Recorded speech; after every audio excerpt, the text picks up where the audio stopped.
కేంద్రంలో కాంగ్రెస్ పార్టీ అధికారంలోకి వచ్చి రాహుల్ గాంధీ ప్రధానమంత్రి కావాలి అని ప్రజలు కోరుకుంటున్నారు అని సూడా చైర్మన్ నగర కాంగ్రెస్ అధ్యక్షుడు కోమటిరెడ్డి నరేందర్ రెడ్డి పేర్కొన్నారు. మార్కెట్ రోడ్డులోని వెంకటేశ్వర స్వామి దేవాలయం నుండి గడప గడప పంచన్యాయాలు కార్యక్రమం ద్వారా పాదయాత్ర చేసుకుంటూ పంచన్యాయాల గ్యారంటీ కార్డులను పంపిణీ చేశారు.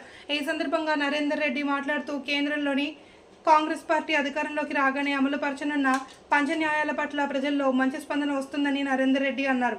10 సంవత్సరాల బీజేపీ పాలనపై ప్రజలు విసుగు చెందారని, బండి సంజయ్ కుమార్ గత 5 ఏళ్లలో ఏమీ చేయని అసమర్థుడుగా ఎంపీగా మిగిలిపోయాడని, ఏ ముఖం పెట్టుకుని మళ్ళీ ఓట్లు అడుగుతారని ప్రజలు అంటున్నారు. నరేందర్ రెడ్డి అన్నారు. బీఆర్ఎస్ పార్టీ మునిగిపోయిన నావాని బీఆర్ఎస్ అభ్యర్థి ఓటు వేస్తే ఓటు వృధా అవుతుంది అని అన్నారు. కార్యక్రమంలో కుర్రా పోచయ్య, బత్తిని చంద్రయ్య, దండి రవీందర్, లాయక్, షబానా మొహమ్మద్, పెద్దిగారి తిరుపతి, ఆస్తాపురం రమేష్ తదితరులు పాల్గొన్నారు.